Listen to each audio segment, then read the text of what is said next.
Okay, so here is our review of management and leadership in today's organizations, the first half. We have talked about what management is, right? Management is getting things done through other people. We talked about the difference between efficiency and effective, how both are important. You want to get things done with minimal waste so that you can have high quantity of your output, but you also want to be doing the right things, right? And in the right way, so that you have a good quality of your output and you're making products or services that people really want. So both efficiency and effectiveness are important. These are the 4 functions of management. Planning is preparing for the future. Organizing and leading both have to deal with the present, making sure that everything is set up properly, everybody's motivated. And then controlling has to do with evaluating the performance that's already happened and then making corrections as necessary so that everything stays in control. Okay? So these 4 functions, one is future oriented, these 2 are really for the present, and this one has to do with evaluating the past performance. Okay, we talked about the mission statement, which is the purpose of the organization and how everything should support that mission, right? The clearer the mission is, the easier it's going to be for the organization to keep everybody motivated and working in the same direction. So that mission statement, the values of the organization, the long-term strategy should all work together. The executives are the ones who set that long-term strategy. Management is involved with the tactical plans, and the tactical plans support the strategic plan. And then supervisors are involved with the operational plans, which support the tactical plans, which support the strategic plans. So we have a hierarchy within the organization of who's doing what. But we also have long-term plans, medium-term plans, and short-term. Then we have contingency plans. And what was meant by that word contingency? The backup plan. It's if something happens that we don't really expect, but we know it's possible, then how do we react? Right? And it could be something bad that might happen, or even something good that might come up that we need to react to. And we talked about how you can't have a contingency plan for everything, so you have to decide what's most likely to happen and what would have the biggest impact. And those are the things you prepare for. All right, we said that if you fail to plan, you plan to fail. So that's the planning function of management. Then we talked about organizing. I've covered these topics already.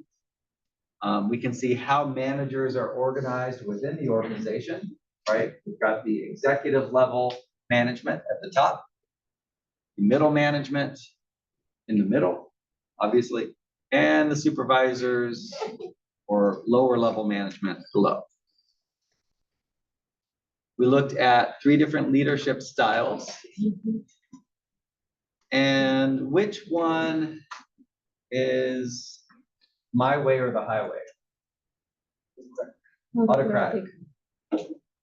Which one is really a 2-way communication between the manager and the employees to make decisions with input from the employees? Democratic, right? There's some degree of involvement of the employees in making decisions. And then laissez-faire is really hands-off. Just you all do whatever you want to do. And that is a pretty extreme approach to management. Okay. It's kind of like if you think about little kids, a toddler, you have to set some pretty clear limits for because they don't have the ability to protect themselves necessarily, right? So sometimes you have to be somewhat autocratic with the toddler. Even if they're throwing a tantrum, you have to set limits and tell them what they can and cannot do. But as they mature and are able to make more rational decisions and think in a more sophisticated way, you can be more democratic.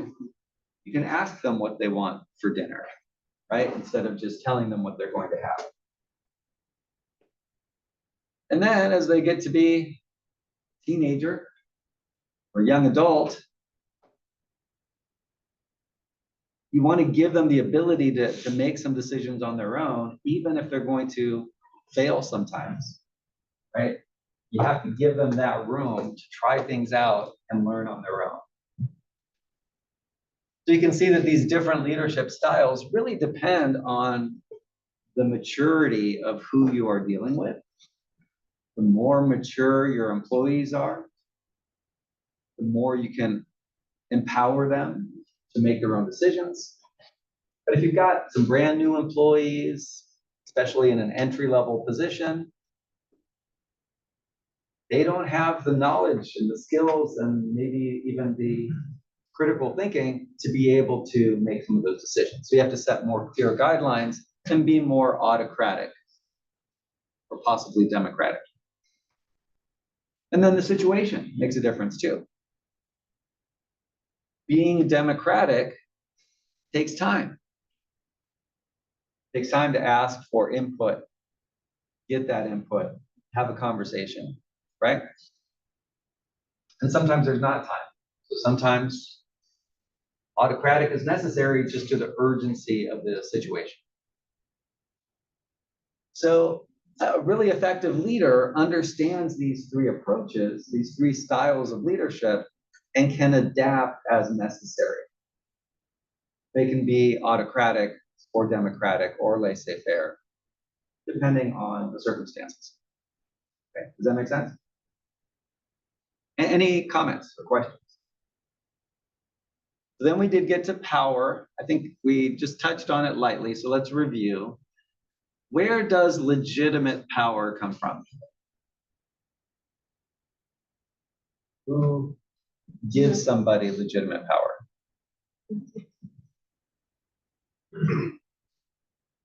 Remember? It comes with your job title. So whoever hired you into that role as supervisor or manager or whatever it is has given you certain power that go with that job title. Yeah. So a director might hire a manager, and by hiring that person and saying you are a manager, there's certain power that comes with that job title. So whoever hired that person is giving them that power within the policies and procedures of the organization. So legitimate power comes from your job title. What was the difference between reward power and coercive power?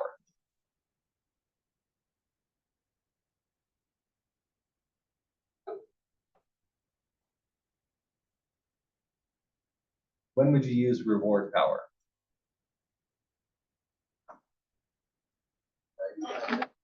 Right?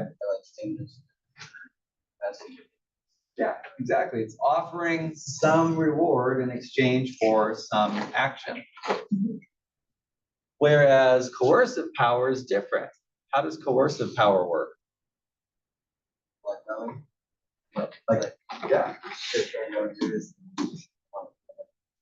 It's more negative. It's saying, if you don't meet these expectations, something bad is going to happen. I'll take something away from you or put some punishment on you, right? Toddlers, again, I think are a good example here. Do we sometimes bribe little children, right? say, hey, if you, whatever, clean up your mess, then you get a cookie. That would be reward power. Or if we said, hey, if you don't clean up your mess, we're going to put you in a timeout. That would be coercive. Both can work. You have to be careful, I would say, with both of them. Sometimes if the reward is too tempting, people will cheat to get the reward. That sometimes happens in organizations. And if you use coercive power too much, you create a culture and an environment where people don't even want to be there because it's so negative. So again, managers can use these tools, but they have to use them very carefully. Then we get to expert power. And what was expert power all about?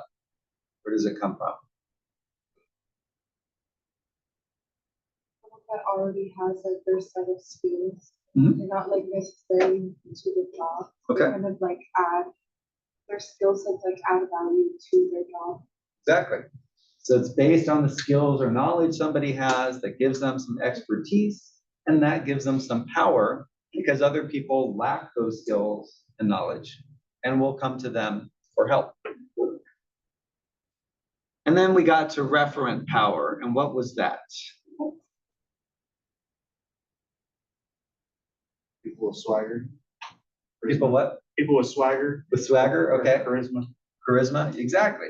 So that you have power if people are just somehow attracted to you, they respect, admire, or just like you, that can give you certain power. Which of these 5 types of power requires that you be a manager? Yeah.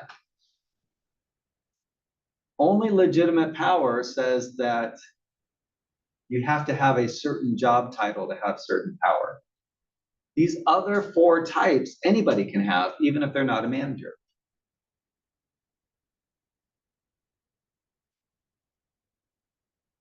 So that's something to think about. In your work, if you're not a manager, but you have a job, the more expertise you develop, that gives you a certain power, right? The more people like you, the more you can reward or coerce other people, the more power you have. Okay. Again, you have to use it carefully. You don't want to be like power hungry, but it is something to understand and try to use not only for your own benefit, but for the benefit of others and benefit of the organization. All right, so let's think about this word, to empower. How can managers empower employees? What does that even mean, empower?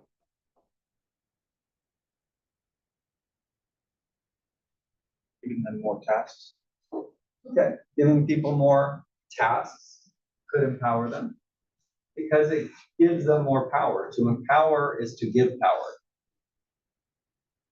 So managers can give power to employees. Why would you do that? So they work harder. Okay, they might work harder if they feel empowered. Or, yeah, they might feel more of a sense of self-esteem. If you think back to confidence to do his job. what's that? They feel more confident to do the More job. confident, exactly, right. I think we talked about Maslow's hierarchy of needs during the first week of class, and you might remember esteem was the 4th of the 5 levels. So that is a really important need that humans have to feel good about the work that they're doing. And when you are empowered to make decisions, to do certain tasks that you weren't allowed to do before, it does tend to increase motivation and morale for employees. And it also takes some of the weight off of the shoulders of the manager. Because the more the employees can make decisions, the less the manager has to make the decisions for them, right? So should you just empower all employees? Take a laissez-faire approach and just say, okay, you're empowered, go and do things, and I'm gonna go play golf. What would be the problem in that scenario? Nothing would get done. Maybe, yeah, maybe not. I mean, maybe you'd come back and everything would be great, but maybe you come back and nothing would be done. Because again, it depends on the maturity and the abilities of those employees. Right? So empowerment is important, but you have to really think, how much can I empower each employee based on what they can handle and the policies of the organization, right? So that's something the manager has to think through. How much empowerment should each employee have? And that takes us to this concept of corporate culture. We've talked about cultures from around the world and how they differ, but cultures differ from organization to organization as well. You walk into a high school or you walk into a college campus, the feeling is different. The rules are different. The values are different. Even if you go to Hartnell College one day, and then let's say you go visit Stanford University on another day. Again, the rules, the beliefs, the feelings that exist in that organization are going to be different. It's a different culture. And it's the same with any company. You work for one company and then you went and worked for a different company, you probably noticed. Different rules, different values, different culture. And who shapes that organizational culture? Where does it come from? Like here at Hartnell College, where does our culture come from?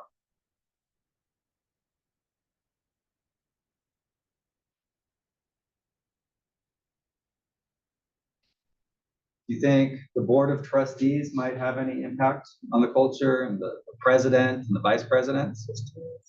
What's that? The students. Okay, the students have an influence on the culture. Faculty have an influence on the culture. The administrative staff, everybody contributes to the culture. But those who have the highest level of power and authority probably have the greatest influence because they set examples, they set some of the rules that everybody else is expected to follow, right? But you contribute to the culture just by the way you interact with your colleagues and your instructors, the way you participate in class, all of that helps create this culture in the organization. And it's true in every company. Everybody contributes to the culture. So we've talked about planning, organizing, and leading, right? And the fourth function of management was controlling. So let's talk about that. And then I think that would be a good time to do our grow activity. So controlling, again, it's looking at the performance that has happened. Maybe it could be last year, it could be last month, or even earlier today. So you're just evaluating the performance that has already happened to see, is it meeting expectations? Are we in control? And if it's not, then you need to get it back in control. When a pilot flies from one airport to another, they know what their direction is, okay? They know their mission, but they're going to have to make many, many course corrections on the way, because as they start to go, they're headed towards their destination, but they might find they're just a tiny bit off track. So they're evaluating their past performance and they're saying, oh, we're supposed to be a little bit more to the left. And then they have to make an adjustment. We do it when we're driving. We even do it when we're walking. We don't even think about it. We're constantly course correcting. And that's really what controlling is. Checking to see, are we on track? And if not, getting us back on track. So you have to start with, what is your goal? what is it you're trying to achieve? And what standards do you have? So it might be for an organization, our goal is to double our revenue next year. And the standards are we're going to increase production by 10% every month, something like that. So they set certain goals and standards. And then they can measure and see, are they on track? What if last month we only increased our production by 8% and not 10%? Well, then we need to catch up, right? We're falling behind. So that would be step 3, comparing your performance to the standards. So what do? You then take corrective action and say, okay, let's have people work overtime next month so we can catch up and get back in control. And then what you do is you evaluate to see, is this goal that we're working towards realistic? Is it still our goal? Are those standards still appropriate? Or do we need to modify them? And sometimes you do that. Sometimes you change your goals and your expectations. So then you've created new standards and goals, and then you just continue the process. So this is a 5-step cycle of controlling. Okay. Are there any questions? So let's look at this image here. What job do you think these folks have? Air traffic control. Yeah, they're air traffic controllers, right? They're controlling the airspace so that the airplanes, well, the pilots really, know when to land, where to land, right? And that's very important that they control that, because we don't want planes hitting each other, right? That would be bad. So you can see how control is sometimes critical in some cases. In some companies, it might not be as critical, but still, if you make clothing, that's your business, you want every piece to come out right, right? You want it to meet your standards. If you have a restaurant, you want to make sure every plate that's served not only looks good, tastes good, but also doesn't have any contaminants in it, right? So you want to make sure things stay in control. All right, so we've talked about planning, leading, organizing, and controlling the 4 functions of management. Go ahead and pause recording and get into your groups of at least 4. Go ahead and choose your groups.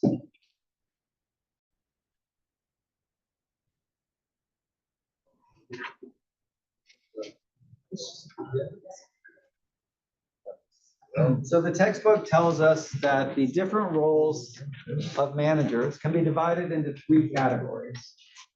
We have first informational roles. So this would relate to what you see here, monitoring information, both inside the organization, know what's going on, but also outside, to know what your competitors are doing, know what the labor market is like. Managers have to always be monitoring what information is available. But then there's disseminating information. What does it mean to disseminate? To give out, right? To get the right information to the right people at the right time and in the right way. And that is really challenging. A lot of organizations, including Cardinal College sometimes, struggle with communicating to make sure everybody gets the information they need, when they need it, and how they need it. So what a lot of organizations tend to do is just provide too much information. You're getting all these emails and other Slack messages and texts, and you're like, I don't even have time to read all this, right? So balancing that and disseminating the right information in the right way is not that easy, but that is part of the role of management. Then we have to be a spokesperson. to be able to speak on behalf of your department or your organization to some other group and share information. So these are the three information-related roles. Any questions on those? Okay. Then let's look at these interpersonal roles, right? Interpersonal meaning between people. So that would include being a figurehead, somebody that represents the company. If I say Microsoft, who comes to mind?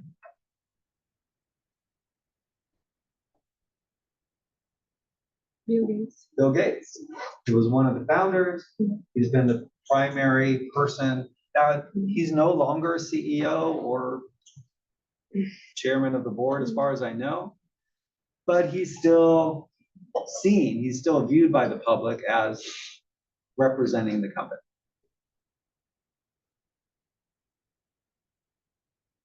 How about, well, leadership, we know is one of the functions of management, right?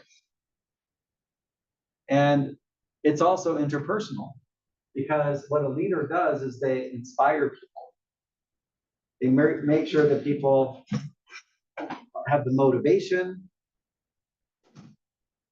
to achieve, whatever they're expected to achieve. Do you have to be a manager to be a leader? Not necessarily, right? Being a leader just means that people follow you.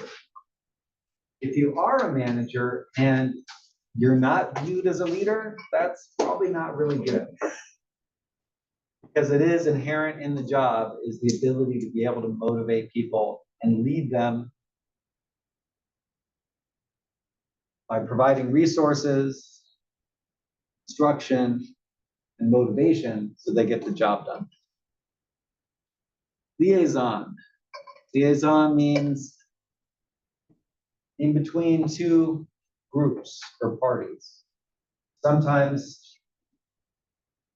manager needs to take on the role of settling a dispute or negotiating, where there's this group and this group, and they have to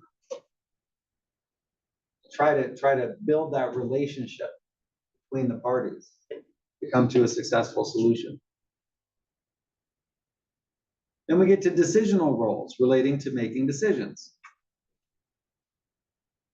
Well, we know an entrepreneur is somebody that starts something new, takes a risk to start a business. And we'll learn when we get to our chapter on entrepreneurship that you can actually do that within an organization. Sometimes your employer empowers you to be entrepreneurial and maybe create a new product within your company or expand the company into a new market. Google was famous for doing this, where they gave their employees the ability to work on whatever they wanted for 20% of their work time.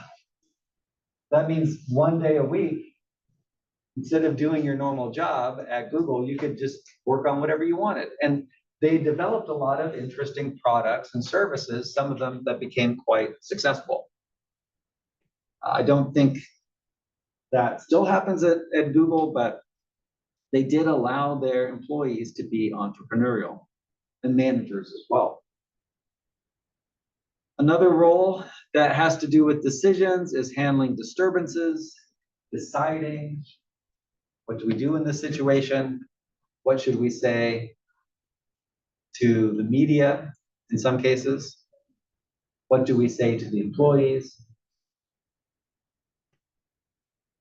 how should we respond? Allocating resources, deciding how much materials we should order, who gets which schedule, how much to pay each employee. All of this would be examples of allocating a resource. And then negotiator, trying to help get the most you can for your group, your organization. Hopefully, where the other party also gets what they want, hopefully you can come up to some kind of win-win solution where everybody benefits. but that requires negotiating. And there are a lot of decisions involved in negotiating it. You have to go in knowing what it is you want, what you realistically expect that you can get, and then what's your absolute bottom line, where you say, no, I'm not going to take anything less than that. So there are a lot of decisions that go into negotiation. So as you see, the boss that maybe you thought was sitting in their office doing nothing, they might be doing a lot of these things, right? Or maybe not. They might be doing that. Any questions or comments on these three roles of managers? Informational, interpersonal, decisional. Okay. Oh, okay. This is one of my favorite slides in the whole course, because the process of decision making is very powerful. And it applies both as individuals and in groups. It applies in our personal life and at work. So let's think about this process of how we make decisions, okay? Whether we're doing it individually or as a group, you really want to first be clear about what the problem or opportunity is. What is it we're trying to decide? Because if that's not clear to you, how are you going to achieve it?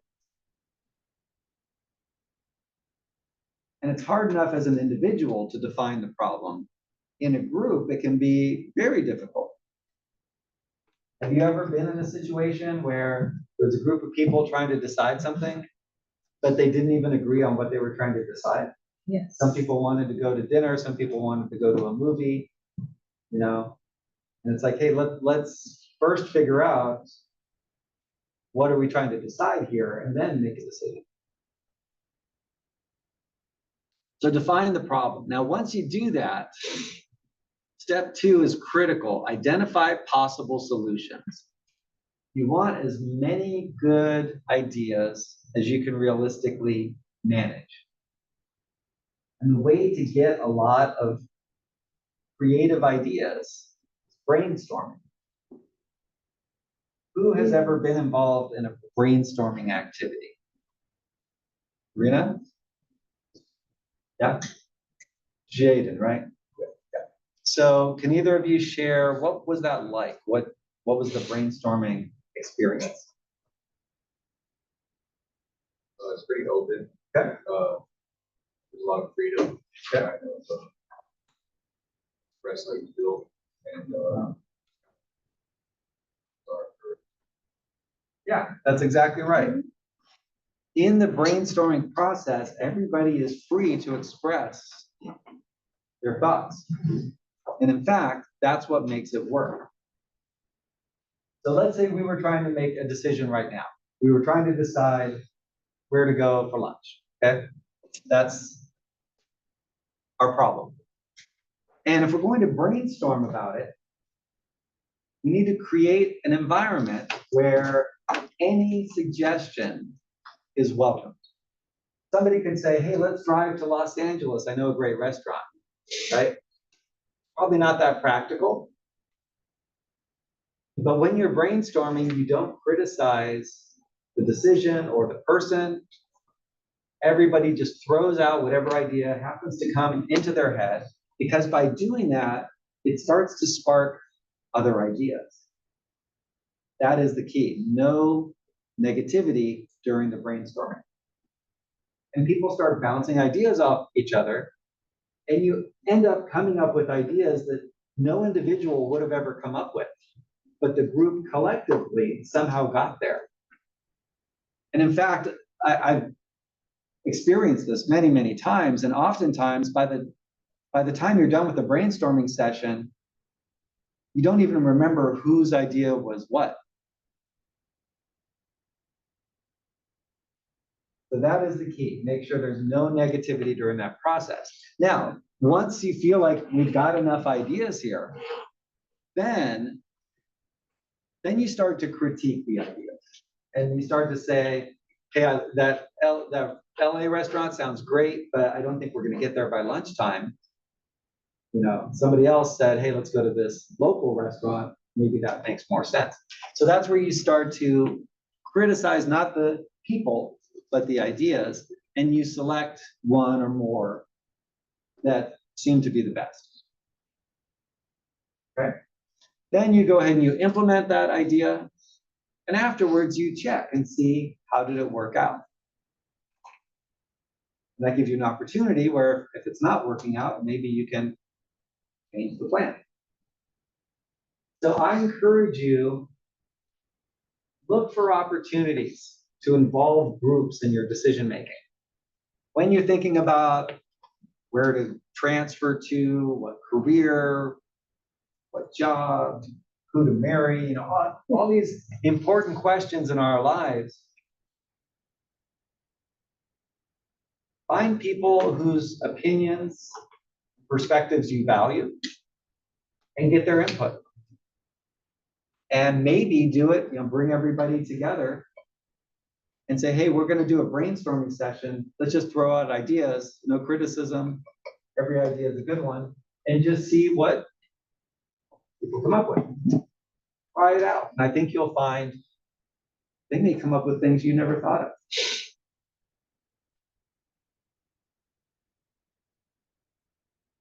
And you can use this obviously in the workplace as well. It does take time to do group decision making, but you could also apply this in your own personal life, right? Just as an individual, and say, okay, I have a problem. I need to decide where I'm going to get lunch. What are my solutions? Let me brainstorm in my own head. Think of some possible ideas, select one, put it into action, and evaluate. Any questions or comments?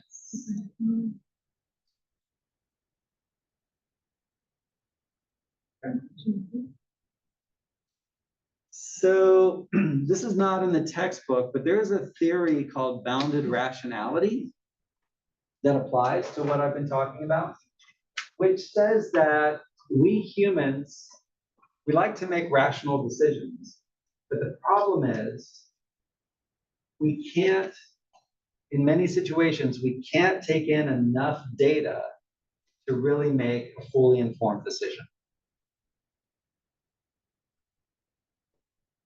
For example, just to use that example I was just saying, if I'm trying to decide where to go to lunch, if I want to first make a list of every restaurant within a 5-mile radius, and then call each one to confirm that they're open today, find out what their specials are, ask them the prices, it's going to take me all day, right? Not practical. We can't have all the information that might possibly be needed. So what we tend to do is we make assumptions. Say, okay, well, this particular restaurant, I know, you know, they're usually open today, so I'll consider that as one of my options. And that's just what we have to do as humans. If you have artificial intelligence that can take what would it be, bytes of information and process it, it might make a better decision than you would because it had access to more data. But because we are limited as human beings to how much data we can gather and process, we have to make some assumptions. And that means that, you know, there's always going to be some risk. That's why when we bring other people together as a group and they have other perspectives and experiences, it broadens the amount of data available and tends to lead to a better decision. Okay, let's talk about the different types of skills that managers need. If, let's say you're a really good worker, so you have some really good technical skills at your job, and your boss decides to promote you to a supervisor. Great. You've got those technical skills. You can help the other workers do their job because you know how to do the job yourself. But you also need some human skills. interpersonal skills, right? Emotional intelligence would be an example of that. You need to know how to motivate and interact with people. Have you ever experienced a situation where somebody got promoted from worker to supervisor, and they were a really good worker, but a really bad supervisor? Mhm. That happens sometimes, right? They had the technical skills, but they lacked the human skills. And you can learn managerial skills. You can learn to be a good human, but it's not a natural thing for everybody. Now, notice as you move up from supervisor to middle management, those technical skills become less important. The human skills are still important because you're still interacting with humans. Mhm. And then you start to need conceptual skills. This would be things like strategic planning, understanding marketing dynamics, the labor market.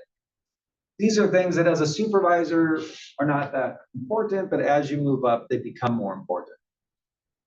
And in fact, if you move up into top management and you become an executive, those conceptual skills are critical, and those human skills, and really the technical skills are not as important anymore because you're not on the shop floor helping people do the work. You're up in some corporate office trying to decide, should we build a factory next year, right? So it requires more conceptual skills and fewer technical skills. So where do we get these conceptual skills?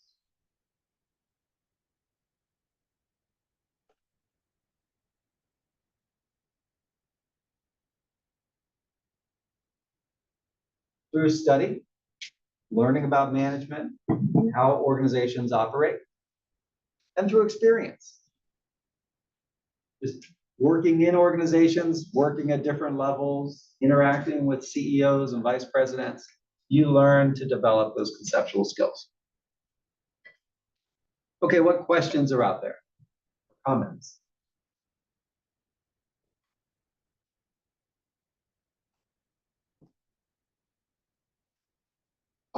Somebody's got a question. I can feel it. There's a question out there.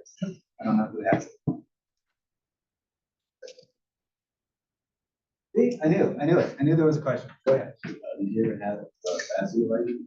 Oh yeah. Oh yeah. I mean, that's the worst thing. When it's great when you can go to work and respect your boss and know that you're going to learn things from them and they value you. But when you go to work and the person you report to, you feel doesn't know what they're doing, doesn't respect you, feels terrible, right? I've left jobs because of that. But in retrospect, I later realized if I had stayed in the job, eventually that person would have moved on. You know, there's a lot of turnover in organizations, especially large organizations. So sometimes if you're in a really good company, but you have a really bad boss, maybe see if you could transfer to another department and stay in the same company. Or maybe just wait it out because eventually they probably will be replaced, or maybe you'll eventually get promoted. But it's tough. Yeah, it's tough to be in that situation. Interesting question. Great. So let's keep going then. Here's some examples of what some executives have done in crisis situations. So you've probably heard of Hurricane Katrina and Hurricane Harvey. There have been a lot of them, right? In fact, hurricanes seem to be getting bigger and bigger and more frequent, unfortunately. But with Hurricane Katrina, it wasn't so much that it was the most powerful hurricane. The problem was that it stopped right over a lake, Lake Pontchartrain. And that lake had a higher elevation than the city of New Orleans. So when the hurricane parked itself on top of this lake and dropped all this water, it was too much for the levees that hold the water back to contain, the levees broke and the water came rushing down into the city of New Orleans and flooded out major portions of the city up to the second story of houses. It was a pretty deep flood, and so people had to escape their homes. If you've ever seen the footage, there were people climbing up onto their roof and having to be rescued with helicopters because the water was just too high.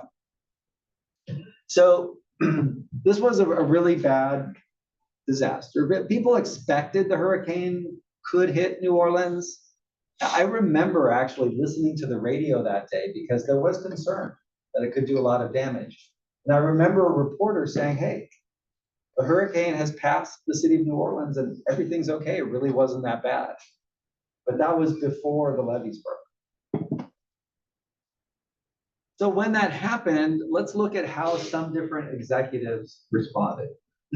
Howard Schultz, who was CEO, I believe, at the time of, maybe chairman of Starbucks, he arranged for phone calls to go out to all the employees of Starbucks that lived in the area, letting them know where they could get resources like food and shelter. And that was something he didn't need to do, right? Starbucks is in the coffee business, not in the employee notification business, but he felt it was the right thing to do. And I think it was. Here we have the CEO of Harrah's. Harrah's has hotels and casinos. They let their employees in the region know that they would continue to get paid for at least 90 days, even though they weren't able to come to work. Imagine what a financial relief that is for people who just maybe lost their home to a hurricane, but at least they know they're going to still have income for at least the next 3 months while they're working things out. And here's another one. The CEO of Home Depot arranged ahead of time for extra supplies and generators to be delivered to their Home Depot stores because they knew that people were going to need supplies and generators. And they even sent additional employees to work in those stores to be able to help out. And I think these are all positive examples of executives doing things that were in the company's best interest, but also in the public's best interest, and employees as well. So these are some positive ways to respond to a crisis. Unfortunately, there are plenty of examples of unsuccessful responses to a crisis. So in the same area, in the Gulf of Mexico region, we had back in 2009, the Deepwater Horizon oil rig that exploded. And the company that owned that rig, BP, British Petroleum, the way they responded maybe wasn't as good.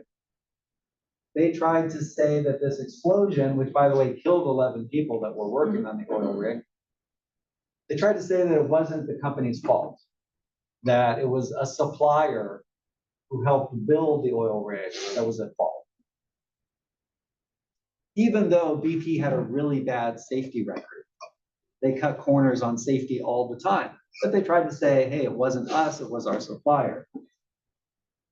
Then their response to the disaster, because for months oil was spewing out of the bottom of the Gulf of Mexico until they could finally find a way to contain the oil and keep it underground. Their response was to trial these approaches like taking tires and golf balls and trying to jam them into the whole hole to plug it up. That didn't work. They took chemical disbursements to put in the water so that the oil would dissolve, but that just made things worse, from what I understand. So that was an example of a company that was hit with the crisis and really did not respond very well and ended up having to pay out billions of dollars of damages. And it had a major impact both on the environment and the economy of that region. The best way for them to have addressed the situation would have been to not have it happen in the first place, right? Much better to prevent a crisis than to have to deal with the crisis. So if they had built the oil rig properly, following proper safety precautions, it probably never would have exploded and never would have caused that problem. Some guidelines, I would say, when there is a crisis, give as much information as you can. Your lawyers might say there are certain things you cannot say, but to the extent possible, be honest, give information, accept responsibility, again, to the extent your lawyers allow you to, and talk about what you're going to do to fix the problem and then do it, then fix the problem. That is how to properly respond to a crisis. Okay, here are a couple last points, and then we'll do our matching activity for this chapter. If we think about artificial intelligence today, it has the ability to gather so much data and process so much information that oftentimes it transcends human ability, right? Computers can now beat humans at chess and at solving complex scientific and legal issues because they can process the information. Now, we don't completely trust artificial intelligence because it does make mistakes and it's not human, but we can use it as a tool. So if you're a CEO of a company, you can use AI and other information technology to help you analyze data and then make decisions. I did hear about one company in China where artificial intelligence is the CEO of the company. So instead of a human, they put artificial intelligence in the top position in the company. I don't know how it's working out for them, but I don't think that that's catching on. I think we still need humans to make decisions. We've talked about interacting with people from different cultures. Imagine as a manager, having a multicultural workforce. It's really important to understand the different cultures, to understand how people communicate, how they think, what their values are. Because how are you going to motivate each person if you don't understand where they're coming from, right? And you want to create an environment where all the employees feel welcome and valued. We'll see a video at some point from the CEO of the Chobani Yogurt Company, who talks about building a multicultural workforce. But for now, let's go ahead and do this matching activity. So we've got about 7 minutes left. We have 8 learning objectives from this chapter. So go ahead, take a moment, and see how they match up with these 8 images, okay? And then we'll see what your thoughts are.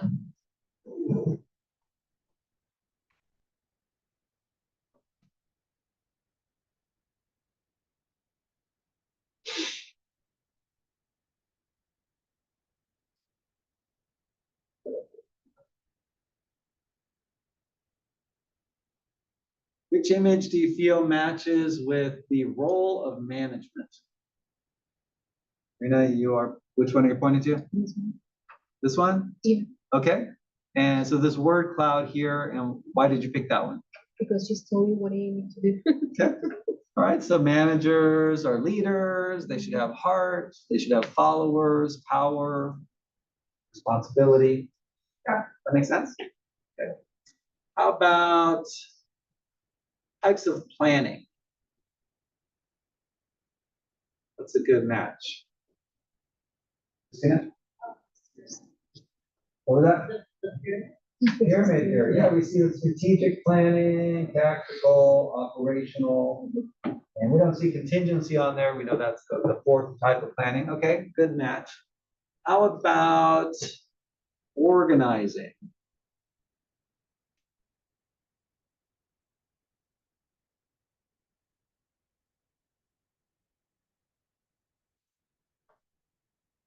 There are no wrong answers. This is kind of like brainstorming. Yes. Bottom right. Bottom right. Okay. And why do you pick this image here? And Okay, yeah, so this looks like a conductor, right, with a baton. They have to keep the orchestra organized, right? They have to make sure everybody comes in at the same beat, right volume, everybody's in tune. How about leadership styles? Yeah. Okay, this bar here, the laissez-faire on one end, autocratic on the other, democratic in the middle. Okay, good choice. How about control?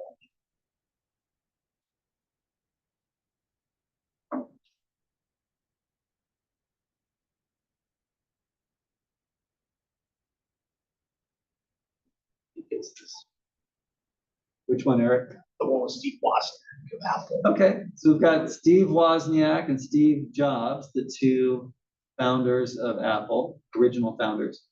And why did you pick that one, Eric? I think it's because that's where Apple controls all the activities.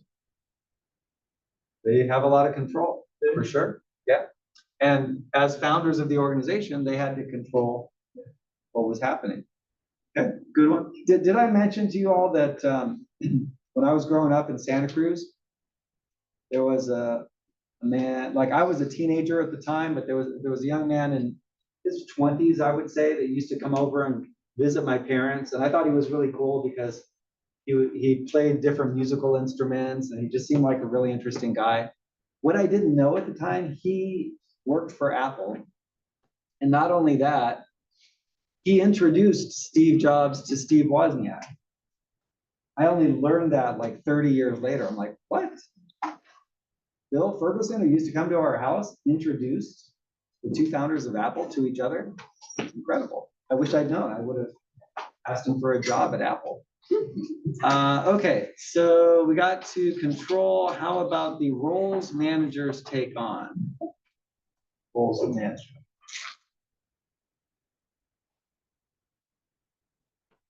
I Adriana? was gonna say the one on the right with the democratic and autocratic, like the roles of the team.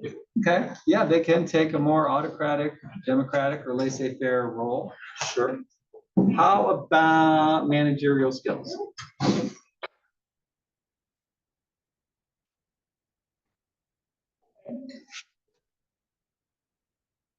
On the map, looks like it's a manager coordinating with people.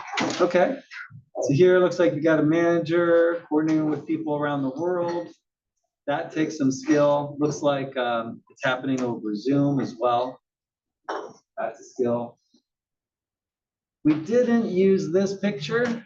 We can see different people doing different jobs.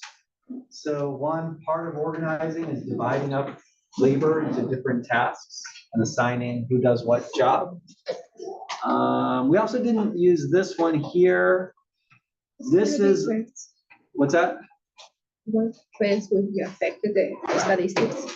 Yeah, so this is a statistical tool that's used to see when something is out of control, if it's outside of the standard deviations.